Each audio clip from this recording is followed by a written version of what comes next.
So, dear students, in today's lecture of GOC, we are going to discuss a very important reactive intermediate that's known as carbene. This is very important for competitive exams for advanced level and mains level, and questions on a NEET exam are usually asked from this concept.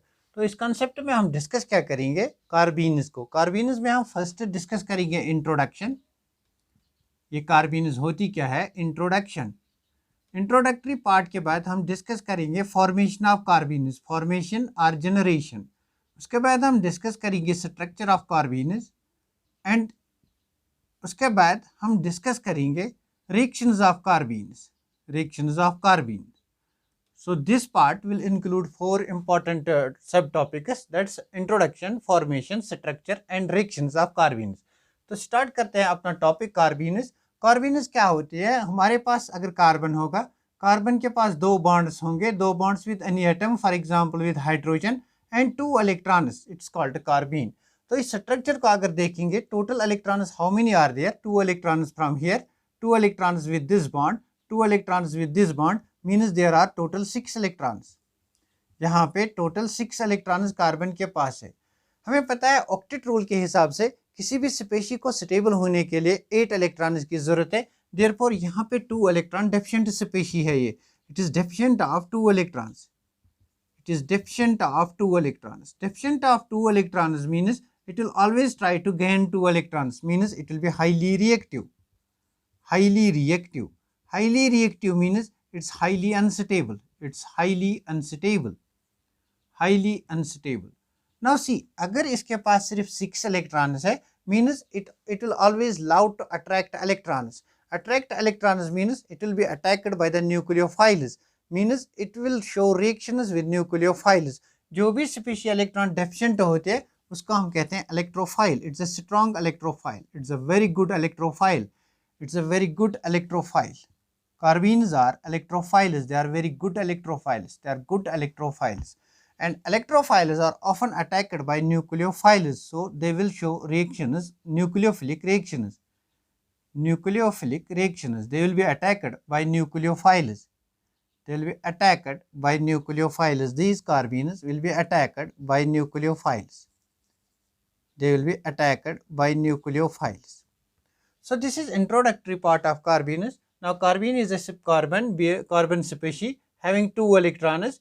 It has 2 bonds with other 2 atoms. It has 6 electrons, 2, 4 and 6 electrons. Means it should have 8 electrons. Therefore it is deficient of 2 electrons. Any deficient species is highly reactive, highly unstable. Therefore any electron deficient species is called electrophile. They are very good electrophiles. Therefore an electrophile is always approached by nucleophile. They will be attacked by the nucleophiles. Nucleophile will always love to attack over here. Now this is introductory part of carbenes. This is about introduction of carbenes. Now see, let us discuss formation of carbenes, where these carbenes are generated. आखिर ये carbenes generate कहाँ होती है? So let us discuss formation of carbenes. Formation or generation. Formation or generation.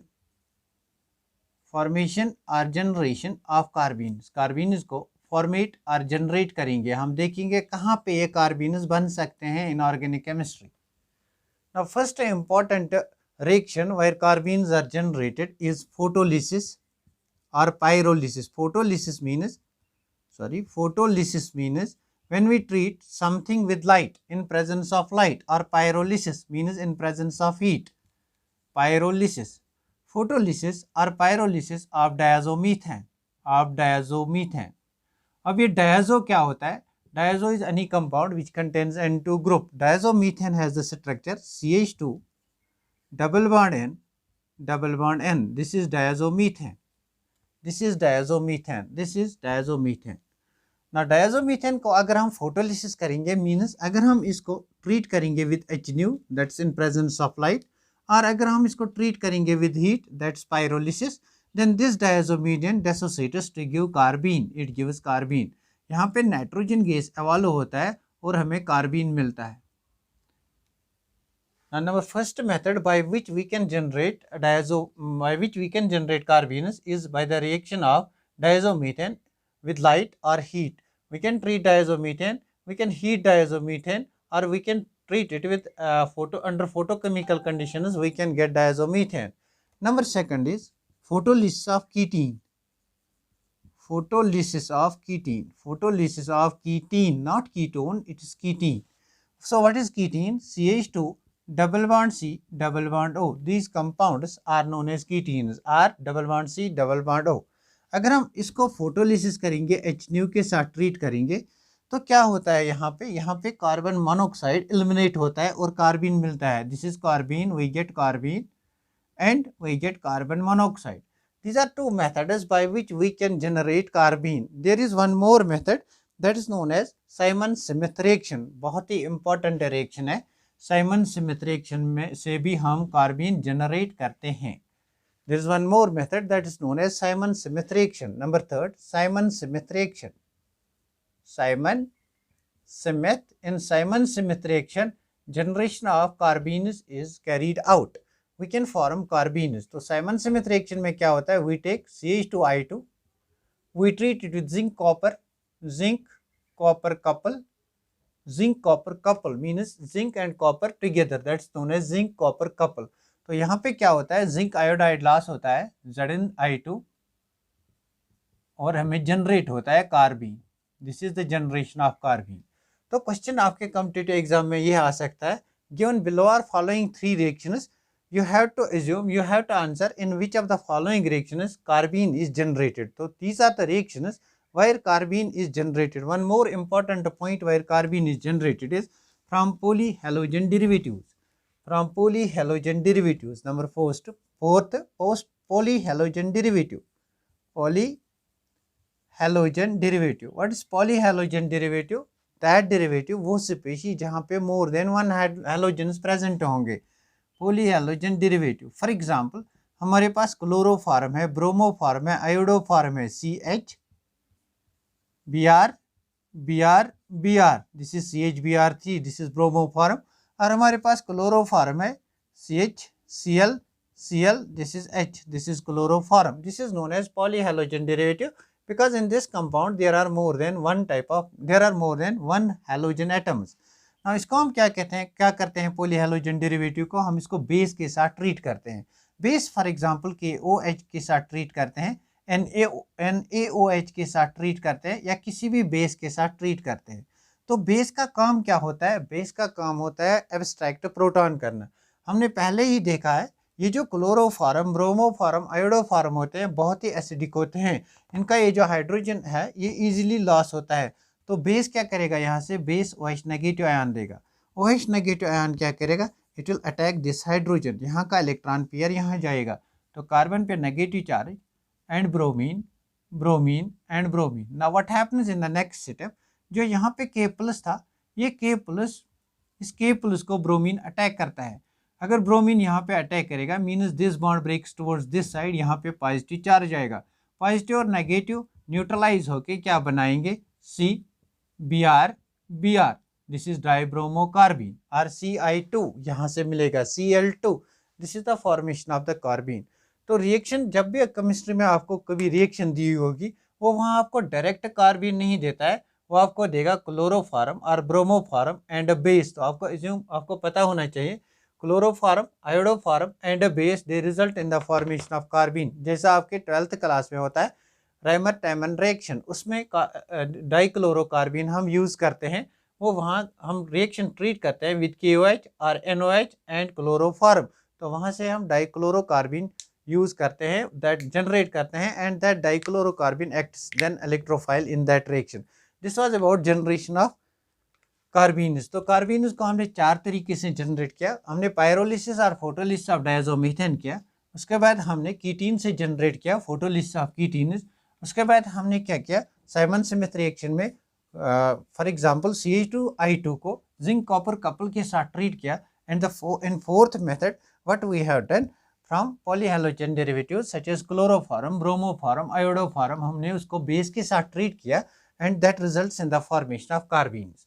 तो दूसरा part खत्म होता है यहाँ पे कार्बीन्स की जनरेशन. नंबर थर्ड पार्ट हम स्टार्ट करेंगे. थर्ड पार्ट में हम स्टार्ट करेंगे स्ट्रक्चर ऑफ कार्बीन्स. स्ट्रक्चर ऑफ कार्बीन्स बहुत ही इंपॉर्टेंट है स्ट्रक्चर ऑफ कार्बीन्स. तो बेसिकली हम डिस्कस करेंगे यहाँ 2 टाइप्स ऑफ कार्बीन्स. एक होता है हमारा सिंगलेट कार्बीन, कार्बीन दो तरह के होते हैं, एक होता है singlet carbene and one more is और ट्रिपलेट कार्बीन, ट्रिपलेट कार्बीन। तो दो तरह के कार्बीन्स होते हैं, one is known as singlet carbene and the other is known as triplet carbene. तो सिंगलेट कार्बीन किसको कहते हैं, ट्रिपलेट कार्बीन किसको कहते हैं, will see on the basis of structure. Now see, हमारे पास जो कार्बन है, कार्बन का वैलेंस शेल इलेक्ट्रॉनिक कॉन्फ़िगरेशन क्या है, 2s2 2px2 और 2s2 2p2। अगर हम इसी कॉन्फ़िगरेशन को ऐसे लिखेंगे, फॉर एग्जांपल अगर हम सारी कॉन्फ़िगरेशन देखेंगे 1s2 2s2 2p2, तो वैलेंस शेल कॉन्फ़िगरेशन क्या है, this is first shell, this is valence shell, तो valence shell configuration becomes 2s2 2p2। तो 2s में हमारे 2 इलेक्ट्रॉन्स हैं और 2p में हमारे 2 इलेक्ट्रॉन्स हैं, this is 2s2 2p2।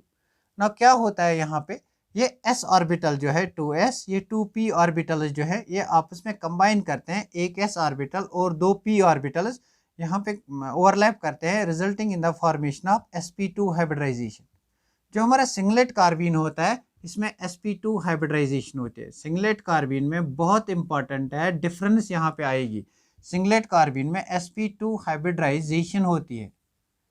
sp2 hybridisation जहाँ भी होते हैं वहाँ पे प्लेनर जियोमेट्री होगी, ट्राइगोनल प्लेनर, ट्राइगोनल प्लेनर, और यू कैन सिंपली से प्लेनर जियोमेट्री, ट्राइगोनल प्लेनर। तो जियोमेट्री इसकी ट्राइगोनल प्लेनर होगी। तो यहाँ पे अगर बनाएंगे ट्रिपलेट सिंगलेट कार्बीन को, ये हमारे पास कार्बन है, यहाँ से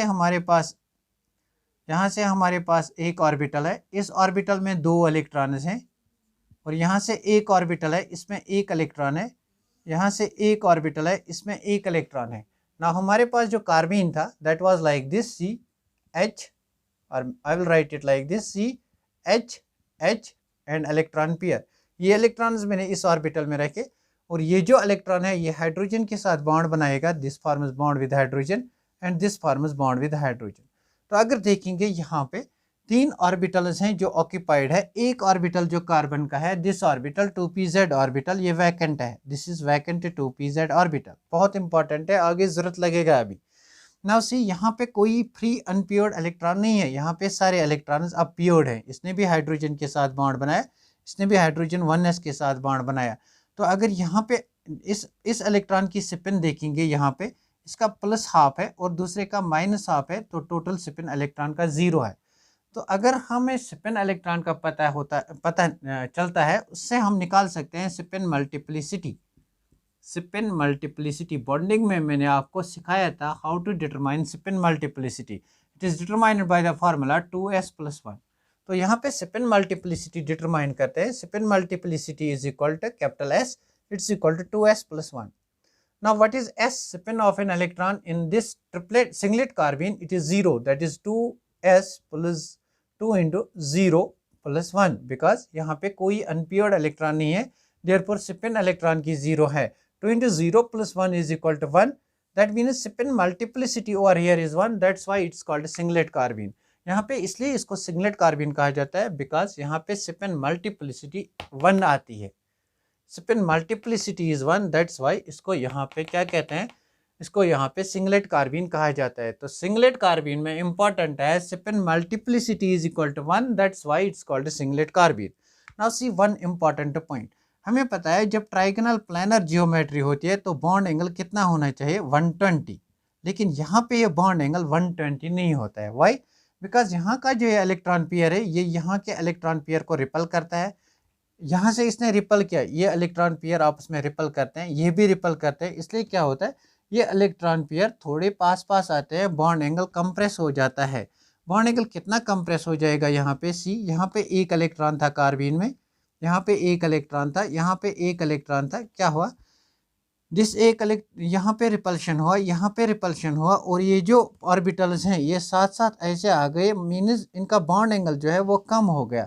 बॉन्ड एंगल तो यहाँ पे होता है 103 pm पिकोमीटर्स, सॉरी 103, यहाँ का बॉन्ड एंगल होता है 103, तो बॉन्ड एंगल डिक्रीज होता है from 120 to 103, bond angle not picometres, that's length, bond angle यहाँ पे डिक्रीज होता है from 120 to 103।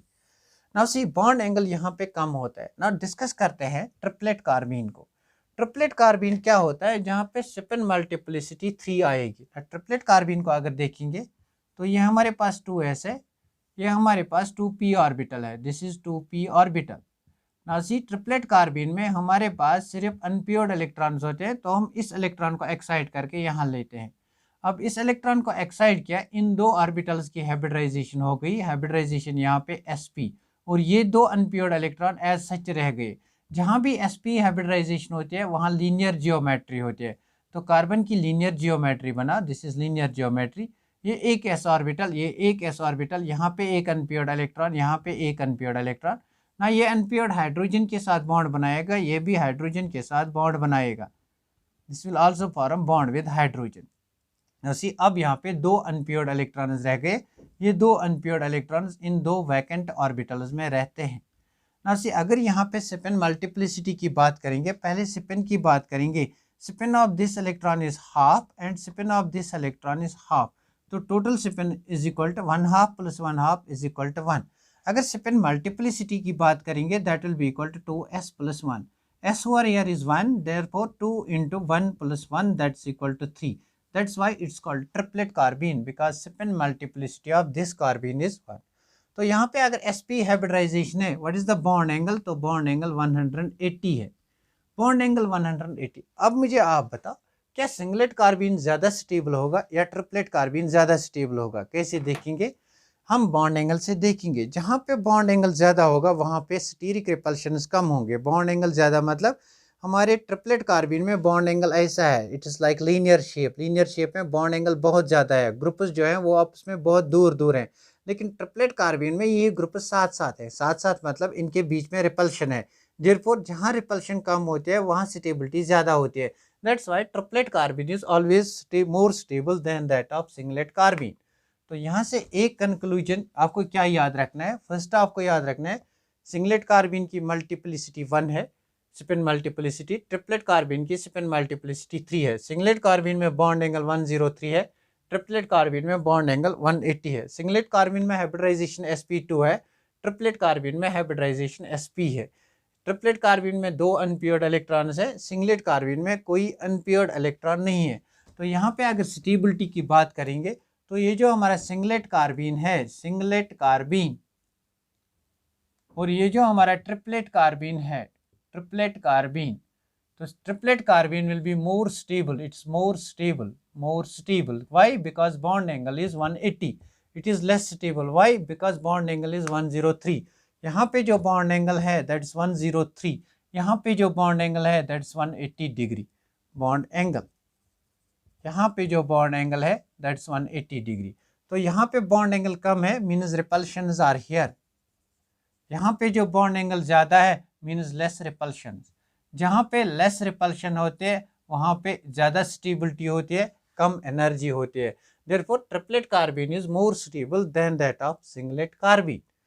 That is the reason why triplet carbene is more stable than that of singlet carbene. लेकिन but why the questions are asked on this, यहाँ पे U turn आपको देखने को मिलेगा। यू टर्न क्या होगा अभी दिखाऊंगा, यू टर्न क्या होगा इसी सिंगलेट और ट्रिपलेट कार्बीन में।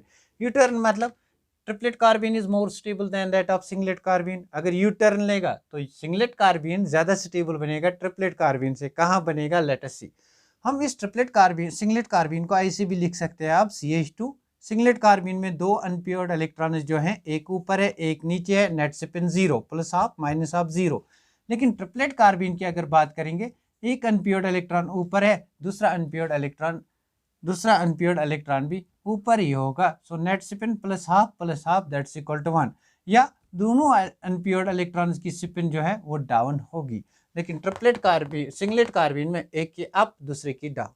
तो एग्जाम में ये भी क्वेश्चन आ सकता है, 1 2 3 options are given, which one represent singlet carbene and which one represent triplet carbene. Generally singlet carbenes are more stable than less stable than those of triplet carbenes. But what happens if we take this carbene? For example, if we take CX2 carbene, where X is halogen. Halogen means we have CF2, we have CCl2, we have CBr2, we have CI2.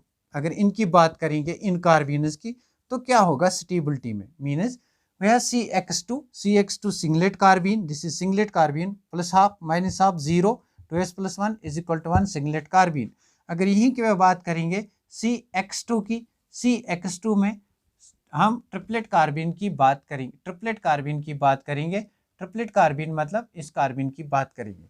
तो in this case अगर आपके पास halogen होता है तो क्या होता है, जो ये सिंगलेट कार्बिन होती है CX2 सिंगलेट कार्बिन जो होती है ये मोर स्टेबल बनती है CX2 ट्रिपलेट कार्बिन से। That's the outer. Now the reason why this happens, now we have to look at the reason why this thing happens. तो ये चीज क्यों होता है आपको आइडिया आया होगा, क्योंकि बहुत बार मैंने पढ़ाया है क्यों होता है ऐसा। नाउ सी फॉर एग्जांपल हम इस कार्बिन की बात करेंगे CF2 और यहाँ भी CF2 की बात करेंगे ना, यहाँ पे सिंगलेट की बात करेंगे, यहाँ पे ट्रिपलेट की बात करेंगे। क्या होना चाहिए, ट्रिपलेट मोर स्टेबल होना चाहिए, लेकिन सिंगलेट में क्या होता है एक ही ऑर्बिटल में, मतलब यहाँ पे जो इलेक्ट्रॉन्स हैं वो पेयर्ड होते हैं और ये जो ऑर्बिटल है ये वैकेंट होता है। ये हमने देखा, this orbital is vacant orbital. In this case ये जो ऑर्बिटल है यहाँ पे एक इलेक्ट्रॉन है, यहाँ पे एक इलेक्ट्रॉन है, यहाँ पे ऑर्बिटल में ऑलरेडी इलेक्ट्रॉन है और हमें पता है जो भी हैलोजन्स होते हैं उनके पास 3 लोन पेयर्स ऑफ इलेक्ट्रॉन्स होते हैं। ये ऑर्बिटल वैकेंट है, इसको इलेक्ट्रॉन चाहिए, तो यहाँ पे क्या होती है back bonding. Because of this back bonding इसकी इलेक्ट्रॉन डेफिशिएंसी खत्म होती है, ये स्टेबल बनता है। लेकिन यहाँ पे बैक बॉन्डिंग पॉसिबल नहीं है, यहाँ पे रिपल्शन होगी। Why repulsion, because electron is already present in the orbital. तो बैक बॉन्डिंग की वजह से यहाँ पे क्या होता है, this becomes more stable compare to this. Now because of back bonding, तो यहाँ पे लिखेंगे because of back bonding, back bonding. तो आपको पता है फिर भी फ्लोरीन में ज़्यादा बैक बॉन्डिंग होती है compare to chlorine, compare to bromine, compare to iodine. तो अगर हम बात करेंगे CF2, CCl2, CBr2, CI2 कार्बिनस की, तो आपको बताना है कौन सा ज़्यादा स्टेबल है। Obviously this will be more stable, यहाँ पे ज़्यादा बैक बॉन्डिंग है। जहाँ कहीं भी बैक बॉन्डिंग होती है स्टेबिलिटी आती है, दिस फॉलोज द आर्डर। तो यहाँ पे बात करते हैं ये सिंगलेट कार्बिन में क्या होता है, because of back bonding singlet carbene, singlet dihalo carbene becomes more stable, becomes more stable, ये मोर स्टेबल होता है। अदरवाइज ट्रिपलेट मोर स्टेबल होता है, लेकिन यहाँ पे कुछ उल्टा होता है, यू टर्न आती है, सस्पेंस होता है। क्या होता है, this pi back bonding takes place, and because of that pi back bonding what happens, this singlet carbene becomes more stable than that of your triplet carbene. Let me see the length of the video, we can discuss. This was about structure of carbenes. Now let us discuss where these carbenes will be useful in organic chemistry, means reactions of carbenes, कहाँ इन कार्बीन्स का role होगा, means कौन कौन से reactions ये कार्बीन्स show करेंगे। Now let us see which type of reactions will carbenes show. So reactions of carbenes, reactions of carbenes. So number first reaction,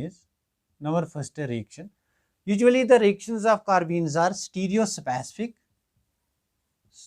अच्छा मैं इसको बाद में डिस्कस करूंगा, stereo specific and stereo selective, इसको मैं बाद में डिस्कस करूंगा। नंबर फर्स्ट रिएक्शन, ये हमारे पास फॉर एग्जांपल कंपाउंड है, यहाँ पे डबल बॉन्ड है, तो कार्बीन क्या होता है इलेक्ट्रोफाइल। इलेक्ट्रोफाइल को कौन अटैक करेगा, न्यूक्लियोफाइल। न्यूक्लियोफाइल इस कंपाउंड में क्या है, this pi bond, it will attack this carbene. ये हमारे पास कार्बीन है, इस पे ये अटैक करेगा। तो अटैक कैसे होता है, यहाँ पे कार्बीन है, दिस इज कार्बीन, तो कार्बीन पे कैसे अटैक होता है, this goes over here, this goes over here, यहाँ पे साइक्लोप्रोपेन रिंग फॉर्मेशन होती है। तो यहाँ से कौन सा कंपाउंड मिलेगा, दिस एंड Me। तो यहाँ पे क्या मिला, यहाँ पे CH cyclopropane ring formation, this is CH2, means first is formation of cyclopropane ring in case of alkenes, formation of, जहाँ कहीं भी आपको डबल बॉन्ड मिलेगा वहाँ पे CH2 इंसर्ट होगा और साइक्लोप्रोपेन रिंग फॉर्मेशन होगी, this is called insertion reaction, cyclopropane ring formation होगी। नाउ सी यहाँ पे एक इंपॉर्टेंट कंसेप्ट आएगा, अगर हमारे पास ये वाला कंपाउंड होगा, यहाँ भी डबल बॉन्ड है, यहाँ भी डबल बॉन्ड है, अब इस डबल बॉन्ड पे हम CH2 इंसर्ट करेंगे या इस डबल बॉन्ड पे हम CH2 इंसर्ट करेंगे। Now the question arises why to insert CH2, These reactions are stereoselective. Stereoselective means only one position, they attack only one position. Stereoselective reactions means they attack only one position, only one double bond. Now their stereoselectivity is like that, जो भी terminal alkyne होता है उस पर attack होता है compare to internal alkyne. ये alkyne internal है, ये बीच में है, ये टर्मिनल है. तो टर्मिनल अल्कीन पे अटैक होता है CH2 का कंपेयर टू इंटरनल अल्कीन. तो अगर इसको ट्रीट करेंगे विद CH2 तो इस बॉन्ड पे रिंग फॉर्मेशन हो जाएगी cyclopropane ring compare to over here, because these are stereo selective. Stereo selective reactions are those, stereo selective reactions are those जिनमें for example we have two और more reactive centres but only one reactive centre is attacked. तो यहाँ पे क्या होगा, यहाँ पे ये डबल बॉन्ड ऐसे रहेगा, दिस इज Me, और यहाँ पे साइक्लोप्रोपेन रिंग फॉर्मेशन होगा. This is one type of reaction that carbene is shown. Now, stereoselective. Now see one important point. The reactions of these carbenes, singlet carbenes, अगर हम singlet carbene की बात करेंगे, singlet carbene, इसकी reaction क्या होती है? Stereospecific. Now what is stereospecific reaction? Stereospecific reaction वो होती है अगर आपका रिएक्टेंट फॉर एग्जांपल सिस होगा तो प्रोडक्ट भी सीसी होगा. मीन्स स्टीरियो केमिस्ट्री रिटर्न होती है. जिन भी टाइप्स ऑफ रिएक्शंस में स्टीरियो केमिस्ट्री रिटर्न होगी वो उनको हम कहेंगे stereo specific reactions. For example अगर आपका रिएक्टेंट सिस है तो प्रोडक्ट भी आपका सीसी मिलता है. अगर आपका रिएक्टेंट ट्रांस है, तो प्रोडक्ट भी आपको ट्रांस मिलेगा. फॉर एग्जाम्पल हमारे पास ये वाला कंपाउंड है, this is Me, this is hydrogen, ये Me अबो द प्लान है और ये hydrogen is below the plane है. ये हमारे पास अल्कीन है, this is an alkene. Now see what happens, alkene in which the two methyl groups are on the same side या in which the two similar groups are on same side, that is called cis alkene. तो यहाँ पे दो methyl group same side में है, means both above the plane है, इसको हम कहेंगे सिस अल्कीन. अगर हम इस अल्कीन को ट्रीट करेंगे with singlet carbene, singlet carbene means with opposite electrons means S is equal to 0. तो यहाँ पे क्या होता है, यहाँ पे सिस प्रोडक्ट ही बनता है. सिस प्रोडक्ट मतलब यहाँ पे साइक्लोप्रोपेन रिंग फॉर्मेशन हो जाएगी अबो द प्लान ही, यहाँ पे सिस प्रोडक्ट ही बनेगा. दिस इज सिस अल्कीन, यहाँ पे सिस प्रोडक्ट ही बनेगा. दिस इज कार्बन, यहाँ से हमारा मिथाइल ग्रुप था, यहाँ से हाइड्रोजन, यहाँ से मिथाइल ग्रुप, और यहाँ से हमें साइक्लोप्रोपेन रिंग फॉर्मेशन हो गई. This is formation of cyclopropane ring above the plane और बिलो द प्लेन, लेकिन एक ही साइड से. Cyclopropane ring formation on the same side means trans, this is called cis product. अगर यहीं पे हम बात करेंगे ऐसी, दिस इज मिथाइल ग्रुप, अगर ये बात करेंगे this is methyl group, this is hydrogen and this is hydrogen. अगर एक बॉन्ड यहाँ पे बनता था अबो द प्लेन और दूसरा बॉन्ड बिलो द प्लेन बनता था, तब इसको ट्रांस आइसोमर कहते थे. ऐसा नहीं होता है because the reactions are stereospecific with singlet carbenes. Only one product is formed, cis product, trans product. You need not worry because अभी हमने स्टीरो केमिस्ट्री को स्टार्ट नहीं किया है. जब स्टीरो केमिस्ट्री को स्टार्ट करेंगे आपको समझ में आएगा ये मैं क्या बताता हूँ, मतलब how we will deal this in stereochemistry. ये दूसरी टाइप ऑफ रिएक्शन थी in case of carbene. Is the third important reaction of carbene is, अगर हम बेंजीन को लेंगे, वी विल टेक बेंजीन. अगर हम इसको किसके साथ ट्रीट करेंगे, CH2Br के साथ, CH2 या CHBr के साथ, CHBr, दिस इज CHBr. तो यहाँ पे क्या होगा, यहाँ पे साइक्लोप्रोपेन रिंग फॉर्मेशन होगी. कैसे या इसको हाइड्रोजन ही लिखो, साइक्लोप्रोपेन रिंग फॉर्मेशन होगी यहाँ पे. तो with the result cyclopropane ring formation होने से क्या होगा, यहाँ पे अगर Br भी लेंगे फिर भी रिएक्शन होगी. डबल बॉन्ड, यहाँ पे साइक्लोप्रोपेन रिंग फॉर्मेशन और एक Br ना. अब क्या होगा इस रिएक्शन में फर्दर, आपको पता है जो भी हैलोजेंस होते हैं these are very good leaving groups, ये बहुत अच्छे लीविंग ग्रुप होते हैं. तो क्या होगा, ये जो बॉन्ड है ये शिफ्ट करेगा, यहाँ से अगर इसको हटा देंगे मीन्स यहाँ पे पॉजिटिव चार्ज आएगी, positive charge means carbocation will be generated. तो यहाँ पे कार्बोकेटाइन जनरेट होगा, दिस इज कार्बोकेटाइन। ना this carbocation we can break this bond, इस कार्बोकेटाइन हम इस बॉन्ड को माइग्रेट कर सकते हैं, we can break this bond. अगर हम इस बॉन्ड को ब्रेक करेंगे, इस बॉन्ड को ब्रेक करेंगे टुवर्ड्स दिस साइड, तो क्या होगा, यहाँ पे ये बॉन्ड खत्म हुआ। दिस इज 1 2 3 4 5 6 7, तो from 6 membered ring we got 7 membered ring. तो from 6 membered ring we got 7 membered ring, 1 2 3 4 5 6 7। तो यहाँ पे हमने क्या किया, हमने रिंग एक्सपेंशन किया। These reactions are known as ring expansion reactions. जहाँ भी रिंग एक्सपेंशन हमें चाहिए हम यूज़ कर सकते हैं कार्बीन्स को। तो dear students, this was the topic about carbenes. I hope आपको ये समझ में आया होगा। You might have I hope you students would have enjoyed this topic because it was very interesting topic and very important for competitive exams. So please share, subscribe and like my channel. Thanks for watching this video. We'll meet in the next lecture with benzene mechanism. Okay.